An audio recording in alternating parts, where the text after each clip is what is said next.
So welcome back. Today we're going to talk about similarity, something we've already done a little bit in the past. You might not remember, but when we talked about triangles being congruent, we also talked a little bit about what's necessary in order for triangles to be similar. Now, that's not the only time you've seen things that are similar. In fact, quite often you're either going to see something that's similar and notice it right away because it's flaunted, or not notice it at all because it was meant to be hidden.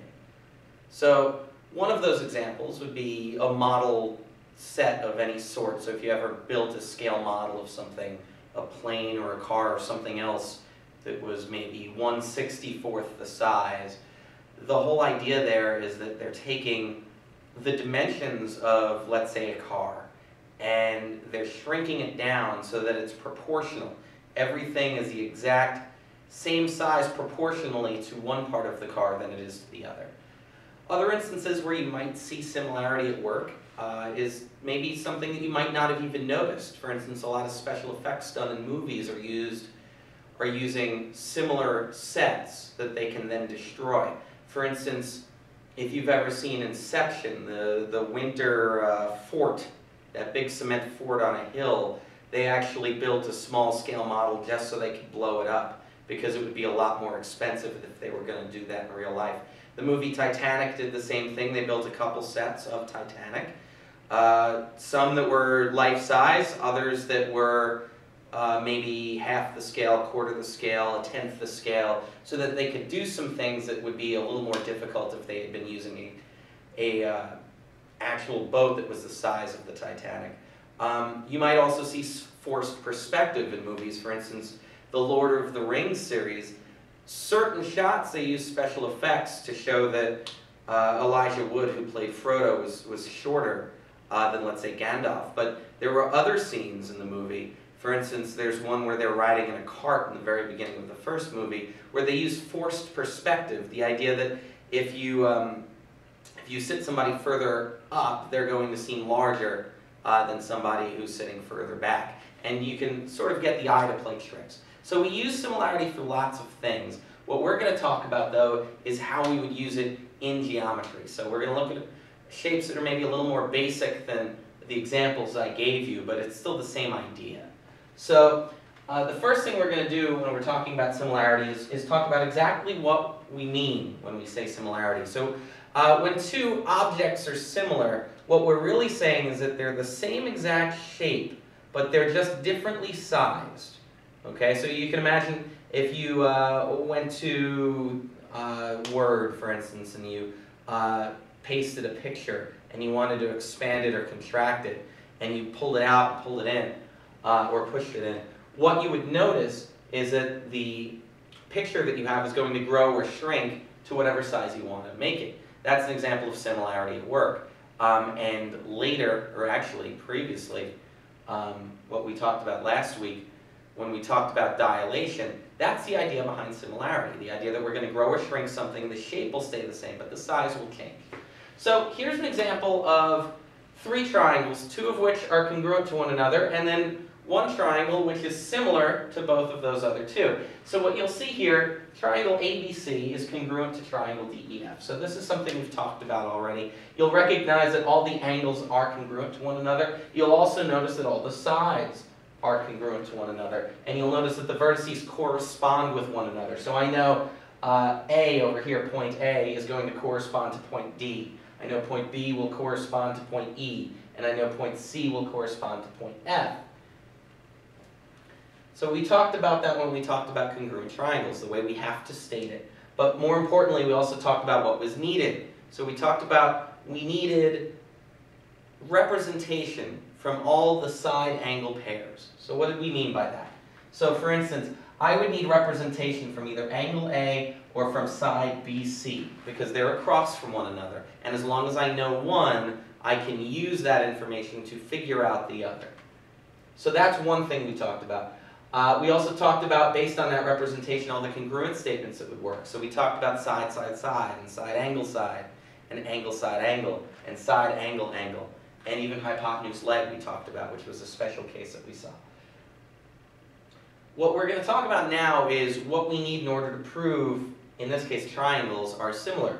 And what we're going to find is that it's even less information than what we needed when we needed to prove triangles congruent. So what you need, first off, is to prove that the two shapes are the same shape. Not necessarily the same size, but the same shape. In order to do this, what we're going to need is angles. Okay, so you'll notice the three angles here of the two triangles that are similar, triangle ABC being similar to triangle XYZ. You'll notice that the angles are going to match up with one another. Now, you need representation from all three side angle combinations, but remember what we know about triangle sum. We know we're always going to have our three angles add up to 180 degrees. So you even need to know less information than that. If I were to give you two of those angles, you would be able to figure out the third one in order to figure out that all three angles match. And because we know all three angles and what they were, we would know the relationship of all the sides to one another, so we would know that they would have the same ratios between one another. And because of that, one of the first similarity statements that we're going to be able to state is angle, angle. Okay? Angle, angle as a similarity statement. Okay? And that's what this symbol is going to mean. You might recognize it when we were talking about congruence. Right? It's almost as if you took that equal sign away because we're saying those sides aren't equal, but the shape is still the same size. Okay? So that angle, angle similarity statement, what that's going to tell us is it's going to tell us that because we know two of the angles, we can figure out the third, and because we know all three angles, we know these two shapes will be the same exact shape, not necessarily the same size. Now, when we were talking about congruent statements, we looked at angle, angle, angle, and the example that we came up with for why it would work or why it wouldn't were equilateral triangles. So I have two equilateral triangles here. You know that all three angles there are going to be congruent because they're equilateral, which means they're equiangular as well, and therefore they're all going to be 60 degrees. Well, if this is equilateral, we know the same thing will hold true. All of those angles will be congruent to one another, and they too will be 60 degrees. So it's going to be the exact same shape, but the size is off, and that's why we couldn't say they were congruent before. But what we could say is that they were similar, okay? And just by knowing two of those angles, we'd be able to figure out the third one. So our first similarity statement we're going to be able to make is angle, angle. Now there are some other examples that we could possibly use. One of them is going to be side, side, side, which I know we've talked about in relationship to two triangles being congruent, but we can show that using side, side, side, we should be able to have the same ratio from one side to the other for all three of our sides that correspond to one another. And if we have that, what that's going to let us know is we'll be able to figure out the relationship of the three angles to one another. And it should mean that those three angles are going to be the same measure as the three angles of the other triangle. So what I mean by that is what you're going to see over here.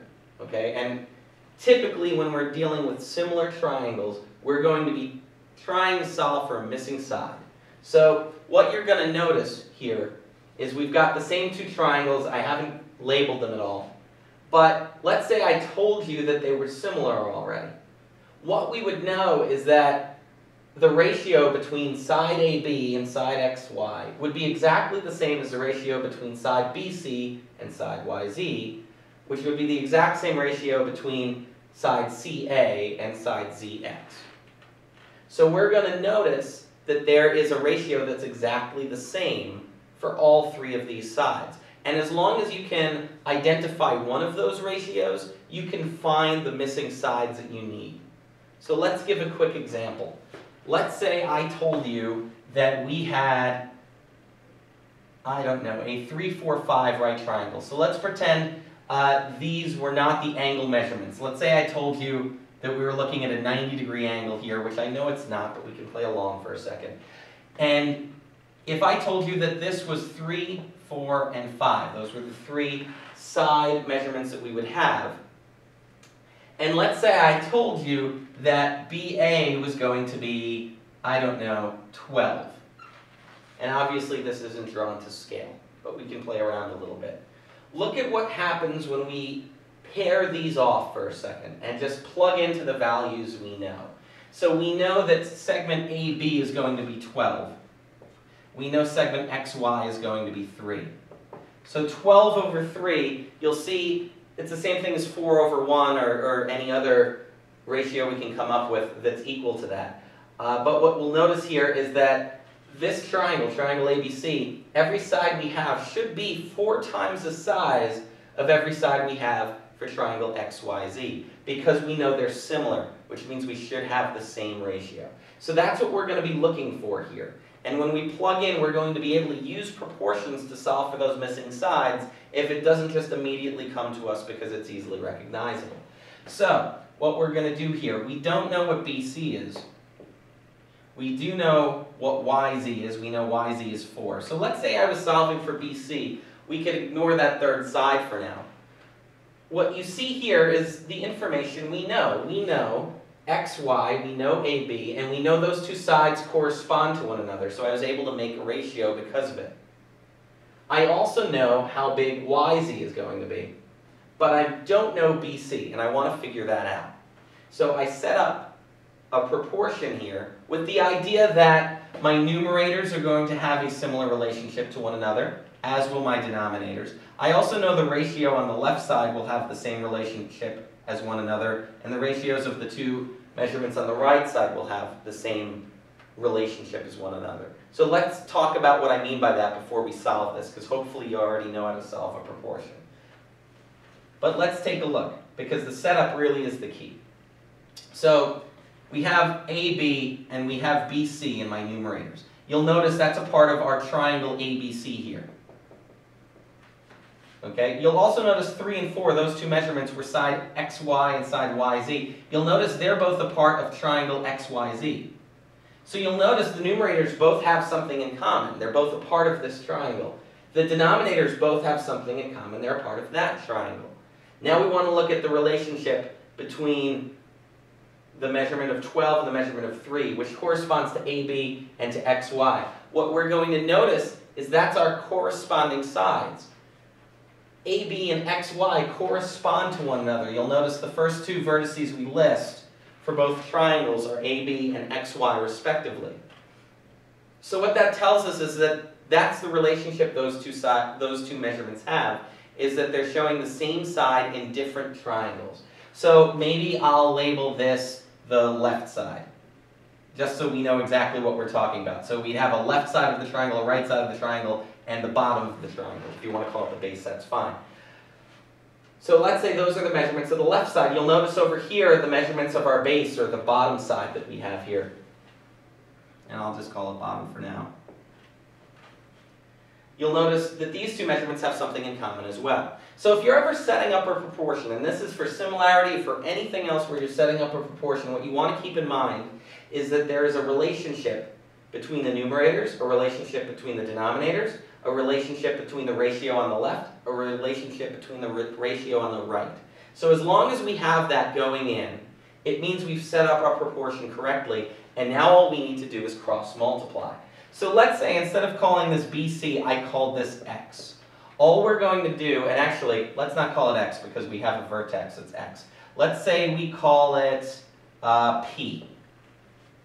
Okay? What we're going to do is we're just going to cross multiply and solve. So I'm going to rewrite this out here. 12 over 3 equals P over 4. And now we're just going to cross multiply. So 12 times 4 is going to be 48. 3 times P is going to equal 3P. And what you're going to do is you're going to divide both sides by 3. And our final step is just to solve for P. So when we do that, we're going to end up getting 16. Which would make sense because 16 is 4 times the size of 4. So it fits with what we're trying to do. If we try the same thing with the third side, we have CA and we have ZX. We don't know how big CA is like before. We do know how big ZX is. We know ZX is 5. So here's the other way you could do it. If you don't have a proportion, the other thing you can do is you can just ask yourself, okay, what's the relationship here? What multiplier am I using to get from my denominator to my numerator, or vice versa? I know, for instance, that triangle ABC is going to be 4 times the size of triangle XYZ as far as all the side measurements go. So if I recognize that, I can just do 4 times 5 and find out how big CA is. Okay? If that makes sense, you can use that. It's a little quicker. If that doesn't make sense to you, just stick with proportions. It'll work the same way. So just to do that one out, let's say we call this measurement Q that we were looking for. We would have 12 over 3. You can use the same ratio as before, and that's going to equal Q over 5, we'll call it. Now all we have to do is cross multiply again. So 12 times 5 is going to give us 60, which is going to equal 3Q. And we're going to divide both sides by 3, and we're going to get 20 equaling Q. So just like that, we can find out all 3 sides from a triangle where we only had one, because we know that it's similar to the triangle XYZ over here. It's the same idea of what we were using when we were doing special right triangles. We had this one template we were using, two really, but for any specific special right triangle, let's say 30, 60, 90, we had this one specific template that we could apply to every 30, 60, 90 triangle that we saw. Not just one, but as long as you knew what one of them was, you'd be able to figure out the rest. And that's the whole idea here with similarity. Even though these aren't special triangles, they might not even be right triangles, even though I made this one a set of right triangles. But they don't have to be. In fact, they don't even need to be triangles at all. And as long as we have one side and a similar shape, we're going to be able to find a lot more information by using that similar shape as a template for what's going to be going on with the shape that we started with. So that's the whole idea behind similarity. Okay, but it's not the only example of what we're going to see. So, for instance, you may see similarity with other shapes. So, here's an example with two quadrilaterals. What I'm going to tell you here is that quadrilateral ABCD is going to be similar to quadrilateral WXYZ. Giving you all 4 sides here for quadrilateral ABCD. We only have one side for quadrilateral WXYZ. So what we want to do is we want to set up a proportion in order to solve for the missing sides. Okay? And I'll just give you a quick example of how to use that multiplier I was talking about here as a shortcut. The relationship here is 10 to 5 as far as the two sides that are corresponding to one another. So if you look at 10 to 5, hopefully you're able to recognize what we're doing when we go from 10 to 5. We're cutting it in half. So if you recognize, oh, we're just cutting everything in half, all the measurements, this is going to be half the size. Well, 6, half the size of that should be 3. 15, half the size of that should be 7.5. 16, half the size of that should be 8. So you could immediately figure it out that way. But again, if you're not that comfortable with it, you can use proportions and set it up the same way and solve the same way. So if we were going to try that out, let's just try it for one of them just to give you the idea, because now that we've already talked about what the answers are, we don't really need to anymore. But we know the relationship between 10 and 5, okay, between segment AB and segment XW, or WX. So let's say we say 10 over 5. We know that this is going to be ABCD, and we know WXYZ will be in the denominator. So what that should equal here is BC, which is a part of quadrilateral ABCD, which I told you was in the numerator, so we'll put that here, over segment XY, which we don't know. So I don't know what to call it. Let's say F. So if we called this F and we wanted to solve for F, all you have to do is set up a proportion. F times 10 is 10F. 5 times 6 is 30. Divide both sides by 10. We get F equals 3. And we've solved for that missing side using proportions. And again, as a shortcut, you could have figured it out right away, but you can use proportions as a fallback whenever you need it. Now, these are examples of shapes that have been listed, and they're fairly neat. The shapes correspond to one another, and they're oriented in the same direction, so it's pretty easy to figure out which sides correspond to which side. If they're not doing that, what you want to look at is you want to look at how we state that they're similar. So what you're going to do is you're going to look for triangle ABC, triangle XYZ, segment AB. Those are the first two vertices that are listed. So they're going to correspond with segment XY. And really, it's a one-to-one correspondence here. So A will correspond to X, B will correspond to Y, C will correspond to Z. So if I told you what's going to correspond to segment YZ, you would take a look XYZ, that's the second and the third vertex given. So I look at triangle ABC for the second and third vertex given. That would be B and C. So I'd be looking at side BC. So that's how you can tell how they're related. But again, this is still nice and neat. These images are nice and neat. We're not always going to see that. Sometimes we're going to see shapes that are twisted and turned and facing the opposite direction. For instance, I could have given you this instead, where here's my X, Y, and Z, and I would have to know that XY will correspond to AB, BC will correspond to YZ, and XZ will correspond to AC, just by using this up here and not looking at the shape, because sometimes it can be a little confusing as to which side matches with which. But that's not the only way you might get confused by this. You might also see some images where the shapes overlap. So let me give you an example of that.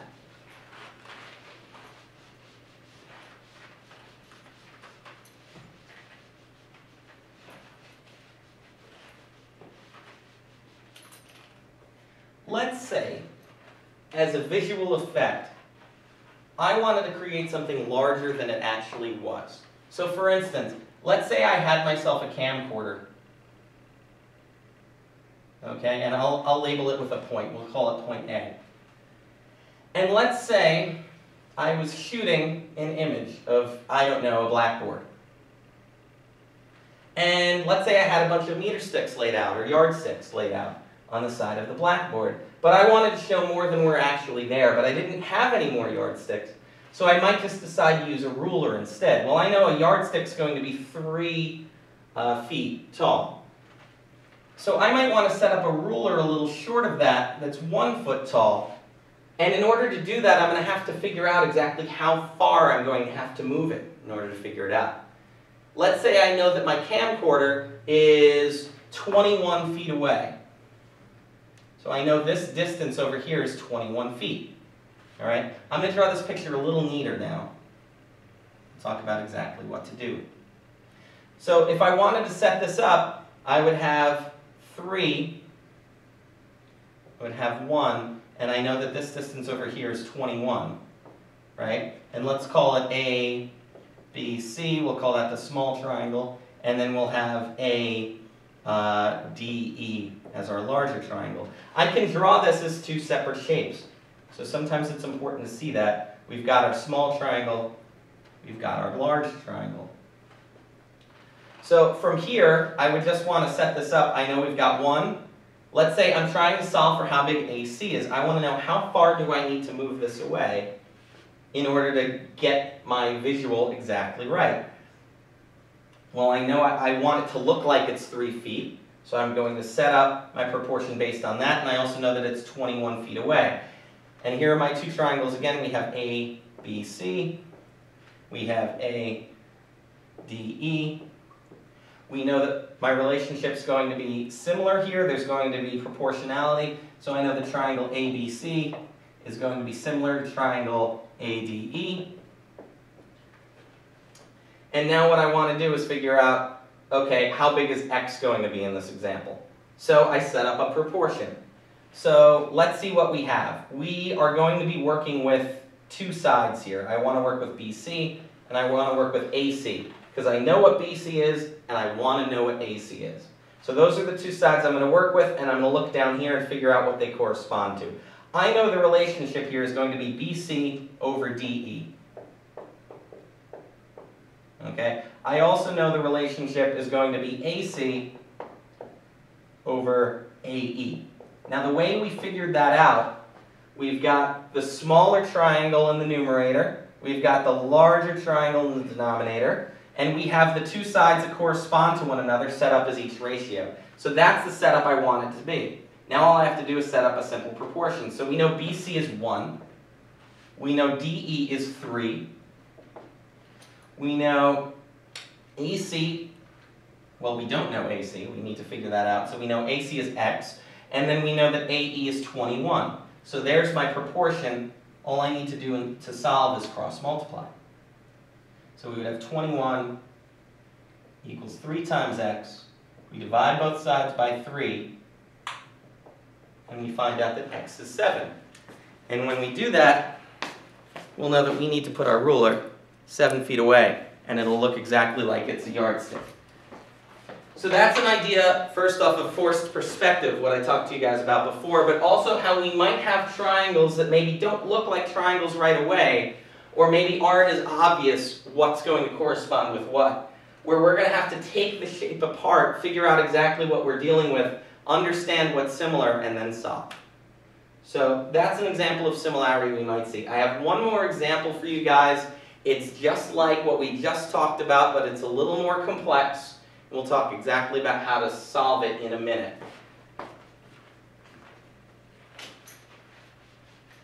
So let's draw it on the board. What we're going to have here, it's almost going to look like a network puzzle. We'll have a couple of parallel lines.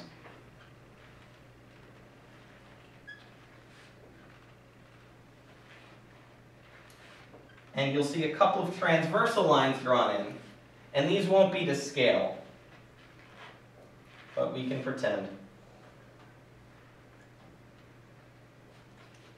And let's say I label all the points. So first off, let's show that these are parallel.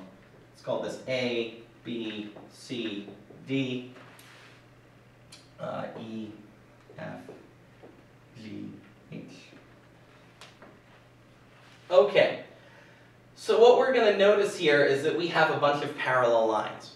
And what I'm going to tell you is that because these lines are parallel, the segments that are formed by these parallel lines will be similar to one another, in the same way that the shapes of a triangle are similar to one another. You can imagine that if these lines continued up, they would form a triangle, and we could actually use the basis of that triangle to figure out the relationship as far as how similar these two sides are to one another using that ratio. But odds are you're going to be given some other information. So let me label this, and then we'll talk about exactly how to figure it out. Let's say we had segment AB was 8, segment BC was 4, which doesn't look like it, but we can pretend, and segment DC was 6. In fact, let's switch this up. We'll say it's 8, 6, and 4, because it won't matter all too much, the order there for now. Okay, so we know how big those sides are. Let's say this is something easily measurable, for instance, but we wanted to find out the distance of something that wasn't so easily measurable. This would be a technique we could use. So let's say I told you on the other side that segment EF was 6. And now what we need to do is figure out how big the other segments are. We may need to figure out FG, we may need to figure out GH, we may need to figure out EH, we may need to figure out the whole thing. So there's ways we're going to go about solving that, but it's really the same technique that you used in the previous problems. So I'm going to pause this video for a second, and hopefully you guys will be able to figure out exactly what you need to do. So hopefully somebody, the sub or one of you, is paying attention. So just go to the screen, pause this, leave it up for a little bit, let's say 2 or 3 minutes. And what I'd like you guys to do is see if you could figure out how big is segment FG, how big is segment GH, how big is segment EH. So I want you to figure out those 3 things. I'm going to write them down right over here, and then you can pause.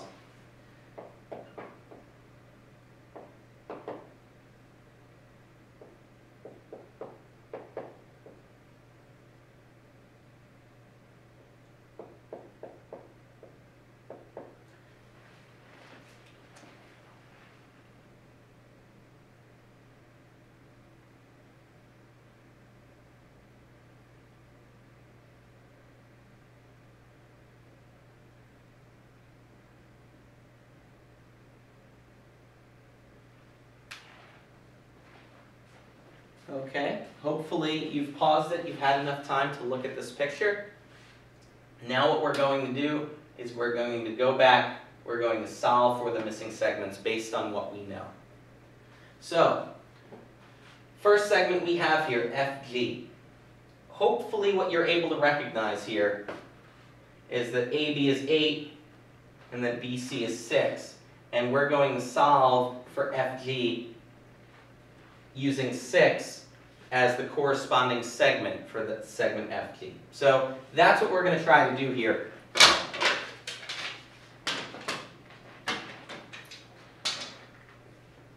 So we want to set up a proportion. So we're going to have AB over, let's say, EF. Because we know they correspond to one another. They're between the same set of parallel lines. We're also going to set up BC over FG. You will notice I've set these two up because these are the two segments that are between the same parallel lines. So AB is between the same parallel lines as EF. BC is between the same parallel lines as FG. That's why we've set it up the same way here. But what you'll notice is both numerators are on the same side. They're on the left side here. Both denominators are on the right side here. So again, we're looking for that relationship to set up our proportion. So now that we have that set up, we just want to plug in the values we know, and we'll go about solving our basic proportion. So AB is going to be 8. EF is 6, and that's going to equal BC, which is 6, over FG, which we don't know, so we'll call it X. So there's our basic proportion. Now all we have to do is cross multiply. 6 times 6 is 36. 8 times X is 8X. We're going to divide both sides by 8. When you do that, you're going to find out that your answer is 4.5. So segment FG we know is going to be 4.5. You may be given units. You want to remember to add the units. But for now, this is just 4.5, and we'll leave it at that. And it makes sense if you think about it. 6 is 3/4 the size of 8. So shouldn't FG be 3/4 the size of EF? Because there's going to be that relationship. Okay? You're going to see the same relationship here. 3/4 the size of 8, 3/4 the size of 6. Now, it just so happened we had a 6 in both examples there. Doesn't always work out quite that way, but that's fine. In fact, it might be more clear if we do one without that. So why don't we take a look at the next segment we were going to solve for.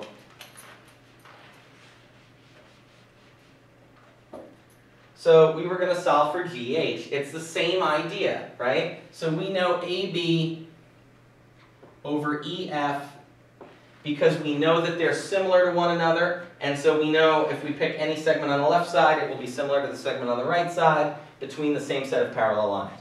So AB over EF is going to be the same ratio as CD over GH. Okay, so left side over right side, left side over right side. You'll see over here, these are both on the left side, these are both on the right side. So that's a relationship we're looking for. Okay, so AB over EF. So we know AB is 8, we know EF is 6. CD we know is 4. And GH we don't know, so again we'll make it X, we'll solve for it. So we cross multiply again. 4 times 6 is 24. 8 times X is 8X. We now solve for X, so we divide both sides by 8. We get 3 equals X. So what we're going to get here, we already figured out this was 4.5. We're going to figure out that GH is 3. And if you take a look at it, it makes sense. 6 is 3/4 the size of 8. 3 is 3/4 the size of 4. And it works the other way. 8 is twice the size of 4. 6 is twice the size of 3. So you can figure out this relationship a couple different ways, but that's what we're going to be looking to do. And that's how you can solve it. Now the difficulty will come when you have multiple segments that you're going to have to combine. So you're going to have to figure out exactly what you're solving for before you can actually go about doing it. So an example of that would be segment EH. So in order to solve segment EH, I'm going to use a side that's not explicitly given. I'm not going to have the number written on the page. I'm going to have to find it. So again, we're going to set up using AB and EF because we know those. And we know that ratio is going to hold true throughout the extent of this problem. And what we're going to do is we're going to want to set it equal to something so that we can solve for EH. Okay, so we have to figure out what's going to go there to give this proportion the values that we need for it to work. So we want to take a look at our picture and we want to go, okay, EH, what is that? That's the entirety of the right side. So the entire right side, if we added them together, would give us the value of EH. Now we've solved for the smaller part, so we're going to be able to figure this out. We do 9 plus 4.5. This should be, when we're done, 13.5. But let's pretend we didn't know that. Let's pretend instead we were just given this information and we were given, let's say, 8, and I didn't tell you 6 and 4. I just told you that 6 plus 4 is 10, so I told you this whole thing would be 18. Okay? Or there'd be some way to figure it out. What we would do is we would want to set up a proportion using AD, this segment over here. That's the left side equivalent of EH over there. So we want to set up AD over EH because it's left side over right side, the same way we did AB over EF, which is the same relationship but on a smaller scale. So what we're going to do is we're going to plug in AD. If we were solving this problem, AB over EF we still know is 8 over 6. Over here we don't know what EH is. Well, we do, but we'll pretend. And what we want to do is we want to solve for AD. So in this case, I wrote it out, but if it wasn't written out and we saw the 6 and we saw the 4, do exactly what I just did. You just want to add them up to figure out how big is this segment I'm dealing with. So once we do that, 8 plus 6 plus 4 is 18. You just plug in the 18 and you solve just like before. So 8 times x is 8x. 18 times 6 is going to be 108. And now what we want to do is we want to divide both sides by 8. And when we do that, we should get the answer we did before, which is 13.5. So that's similarity. That really is it. You'll see another video in a little bit on similar solids. But as far as